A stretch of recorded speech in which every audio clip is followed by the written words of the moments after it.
Alright, calm down with the intro.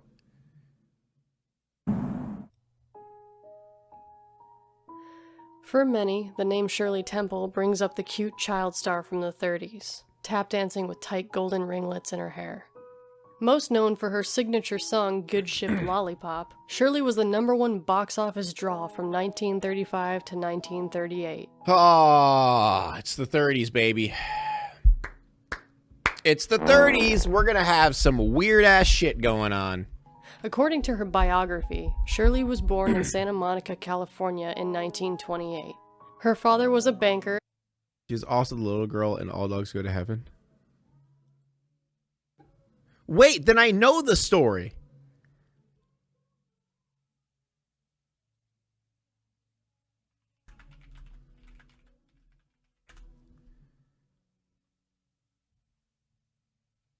It wasn't Shirley Temple, was it?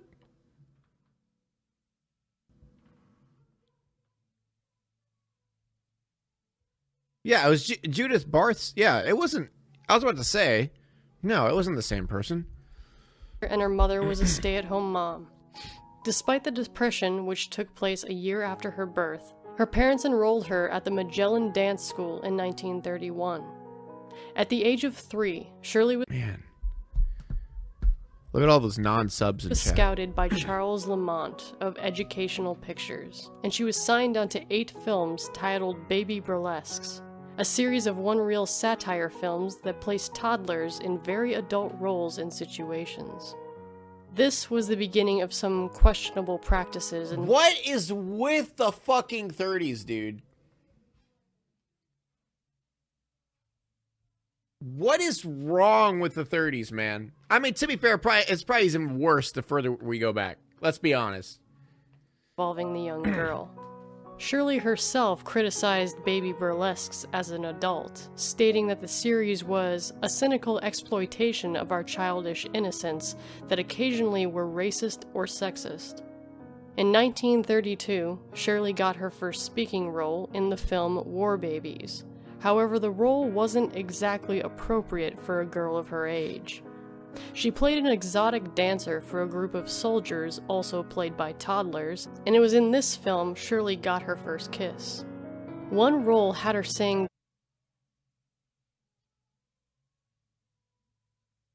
Oh my god, what the fuck? the line, "I'm expensive," and exchanged kisses for lollipops. Sexual themes weren't all that the production of Baby Burlesques was caught doing. Later in life, Shirley explained the rather cruel treatment the kids received in order to stay in line. They were separated from their parents on set, and if any of them acted out, they'd be placed in a black box on rubber wheels with a little window up high. Within the box was a block of ice they would sit on, and there was no way to get out. What in the fuck?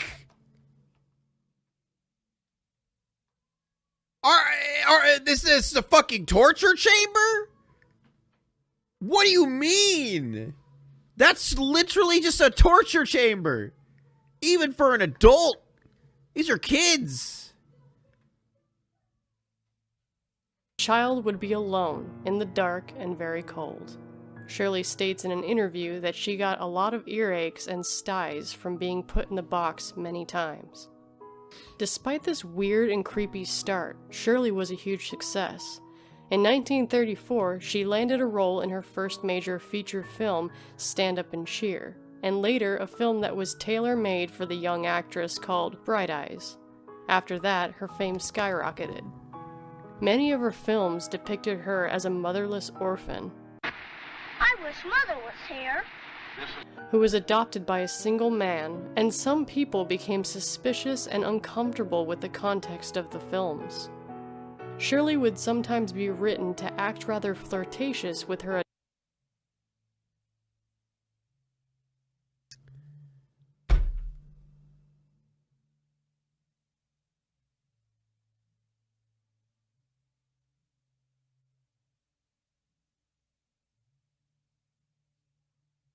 adult male counterparts, specifically in the movie Wee Willie Winkle, a problem that was even brought up by British novelist Graham Greene.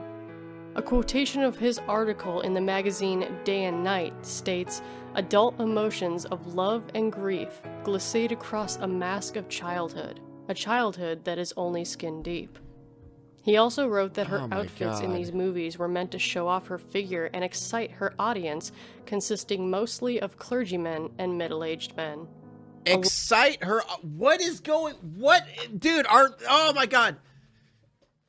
Dude, it's literally a whole fucking different universe, dude. It's literally a whole different universe. Oh my god. I mean, to be fair, shit like this probably happens today in media. But fuck me, dude. Fuck me. Oh, humans are awful, dude. Humans are fucking awful. A lawsuit was later filed against Green for slandering the film and her name. Problems with predatory acts didn't stop plaguing Shirley when she was just a toddler. In an interview with Larry King, she explains an incident that occurred to her when she was just 12 years old. She and her mother arrived at MGM, supposedly to talk about a film they wanted to put her in. Upon arriving, she and her mother were separated. Is this appropriate for your title on stream? I'm literally almost done with the video. There's no point in changing it now. Into Arthur Freed and Louis B. Mayer's offices. Alone with Shirley, Arthur exposed himself to her. She states she had no idea what was happening, so she just laughed at him, finding it funny. Arthur, upset with this, kicked her out of his office. As they drove home, she said to her mother, "You wouldn't believe what happened to me."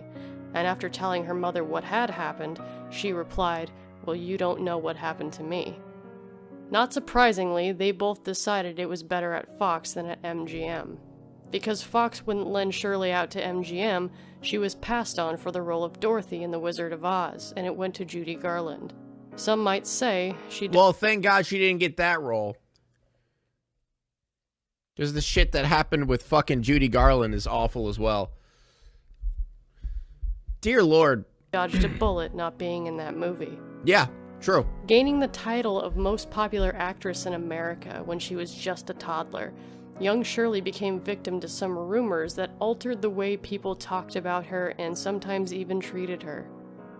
Because of her stocky build as a child, a rumor started that she was really a dwarf. She stated in her autobiography that the rumor was so prevalent, especially in Europe, that the Vatican sent Father Silvio Massante to investigate her. Accompanying the rumor, people claimed that she had no baby teeth, and that hers were fully grown but filed down to simply look like baby teeth. What? Of course, this wasn't true. She lost her baby teeth like any other child, but she wore dental plates and caps to hide the gaps in her teeth while filming. One of the young actress's trademarks was, of course, her hair, and even that wasn't safe from the rumors. People claimed that she had to be wearing a wig. Shirley remembers that occasionally fans would grab at her hair and tug to see if it was true. She wrote that at times she wished it was a wig because of the nightly regimen she had to endure to maintain the curls, which included weekly vinegar rinses that burned her eyes. To be clear, none of this is Shirley Temple's fault and should not be a slander on her name. She was an incredible... How would that be in any way a slander on her name? ...child star that accomplished so much at only 3 years old. She thought a full day's work was normal for a child her age, and should be commended for all that she had to endure. As an adult, she continued to succeed, running for Congress, becoming the United States ambassador to Ghana, and a breast cancer survivor and activist. She was a hard worker, busy up until her death in 2014, when she was still writing her second autobiography. Today, people have wondered if putting children in the spotlight at an incredibly young age is really healthy for them. Having the world watching them grow up seems kind of like an invasion of privacy and forces them to become adults much younger than they should. You think? I can't imagine how much worse it was for children of Hollywood back in the 30s, when what they were able to get away with was simply criminal at times. Shirley Temple was able to bring smiles to many faces in her youth. That's why, dude, that's why I fucking preach that child stars are all, like, child stars shouldn't exist. They really shouldn't. Like, at least putting a child in a spotlight shouldn't exist.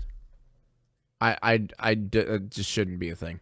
Now it's time to walk away. I hope you enjoyed your stay. Did you laugh? laugh or cry or maybe subscribe. I'll thank you either way. You know I will miss you. I hope you return. Tell your friend or your mother to get me more views, please.